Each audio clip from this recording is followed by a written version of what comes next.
আমরা কোন পীরের গোলাম হতে চাই না, এমনকি নবীর গোলামও নই। উম্মতরা নিজেকে রাসূলের গোলাম হিসেবে স্বীকার করতে পারবে কিনা? না, পারবে না। রাসূলুল্লাহ সাল্লাল্লাহু আলাইহি ওয়াসাল্লাম এই কথা বলে নাই। এটা কি নবীজির গোলামের কথা তো এখানে বলা হয় না। অবশ্যই আমরা আল্লাহর গোলামি করি, আল্লাহর সাহায্য চাই। সুতরাং নবীজির গোলামে পরিচয় দেওয়া হারাম।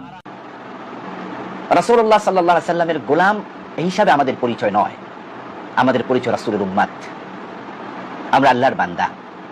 কোন সাহাবী নিজের বিনয় প্রকাশ করতে গিয়ে নিজেকে রাসূলুল্লাহর গোলাম বলেছেন, এটা আমরা পাই না। আবার অনেকে বলে আমি নবীর গোলাম, আমি রসুলের গোলাম। গোলাম শব্দের অর্থ যদি দাস হয়, ফার্সিতে এবং উর্দুতে গোলাম মানে দাস, আর আরবিতে গোলাম মানে শিশু, ছোট বাচ্চাকে বলা হয় আরবিতে গোলাম। তো আপনি যদি বলেন আপনি নবীর গোলাম, তাহলে আপনি নবীর বাচ্চা, এটা তো হওয়ার কোনো যুক্তিই নাই, কারণ আপনি বুড়া মানুষ কিভাবে নবীর বাচ্চা হন? আর নবীর বাচ্চার তো সুযোগই নাই, 1400 বছর আগে তিনি চলে গেছেন। অতএব আরবি গোলাম হওয়ার তো প্রশ্নই নাই। আর যদি বাংলা বা উর্দু বা ফার্সিতে যে গোলাম বলা হয় অর্থাৎ কৃত দাস, তাহলে আমরা সবাই কার দাস? আল্লাহর। রাসূলের দাস বললে সেক্ষেত্রে আপনি রাসূলকে আল্লাহর জায়গা নিয়ে গেলেন, যেটা শিরক। আমি প্রায় বলি আমি মুহাম্মদ সাল্লাল্লাহু আলাইহি সাল্লামের গোলাম। কিছু মৌলবী সাহেব কয় এটা নাকি শিরক। ওরা কি শিরক শিখছে নাকি? শিরকের সংজ্ঞা জানে নাকি? যেগুলো নেটে সমালোচনা করছে, যেগুলো নাদান এবং মূর্খ, এটার জবাব বহুবার আমরা বুখারী শরীফ থেকে দিছি। একটা আয়াত আজকে বলে দিচ্ছি, তারা আয়াতটা খুলে তাফসীর আর তরজমা পড়ুক। আল্লাহ কোরআন শরীফে তার রাসূলকে বলেছেন, কুল ইয়া ইবাদি। মুহাম্মদ সাল্লাল্লাহু আলাইহি সাল্লাম, আপনি উম্মতকে বলেন হে আমার বান্দারা। আল্লাহ তার রাসূলকে বলেছেন আপনি উম্মতকে বলেন আমার বান্দারা। কোন অর্থে? আমরা আল্লাহর বান্দা, আল্লাহর ইবাদত করি। আর রাসূলুল্লাহকে আল্লাহ উম্মতকে বান্দা বলতে এই জন্য বলছেন কারণ উম্মত রাসূলুল্লাহর ইতাআত করে, আনুগত্য করে। তো যেহেতু রাসূলুল্লাহর বান্দা এই শব্দটা আল্লাহ কোরআনে উল্লেখ করছেন, আমরা যদি বলি আমরা নূর নবীজি মুহাম্মদ সাল্লাল্লাহু আলাইহি ওয়াসাল্লামের গোলাম, তা তো কোনো অবস্থায় শিরক হইতে পারে না। কথা বুঝেন নাই? বুখারী শরীফের মধ্যে হাদিসও আসছে এই ব্যাপারে। আসলে ওরা ওই যে আহলে কোরআনদের মতো কিছু শব্দ পড়ে, তাফসীর আর ব্যাখ্যাতে যায় না। আচ্ছা বলেন তো ভাই, আল্লাহকে তো মাওলা বলা হয়, কি বলা হয়?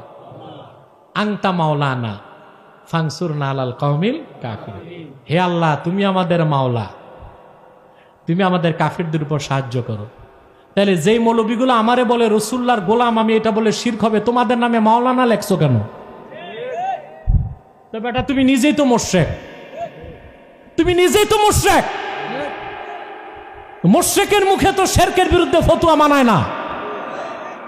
আল্লাহ কোন অর্থে মাওলা আর তুমি আমি কোন অর্থে মাওলানা লেখি, এটি তো বুঝো না। মাওলার অনেক অর্থ।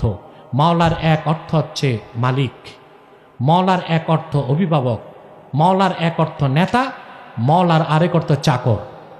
যেমন মুসলিম শরীফে আসছে আন সাওবানা মাওলা রাসূলিল্লাহ, সাওবান থেকে বর্ণিত যিনি রাসূলুল্লাহর চাকর। এখানে মাওলা অর্থ কি? চাকর।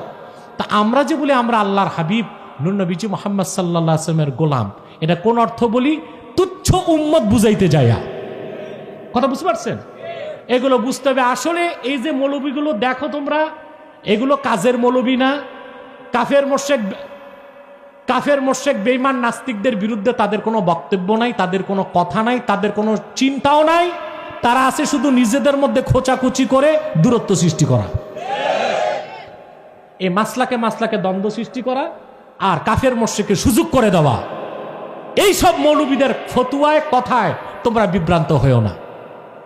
এখন সারা দেশ যেখানে এক হয়ে গেছে, আহলে কোরআন দাবিদার ইহুদিটা পরাজয়ের পর আমাদের পক্ষ নিল, হ্যাঁ, তাদের বিপক্ষ নিল। সেখানে তারা আমাদের বিরোধিতা করছে, মানি পরোক্ষভাবে তারা কাফেরেরই পক্ষ নিছে। এরা কাদের অনুসারী তাও বলি দিই। এদের আবার মনে করো না সব মাদ্রাসার আলেম। এরা হচ্ছে ওই যে নোট আছে ভোট নাই, ওগুলোকে আমি আন্ডার এস্টিমেট, এগুলোকে আমি ধরি না, গণিও না। কারণ আমি সংখ্যাধিক্যে বিশ্বাসী নই, আমি কোয়ালিটিতে বিশ্বাসী। আল্লাহ কবুল করুক, মঞ্জুর করুক, বলুন আল্লাহুম্মা আমিন। এক ভাই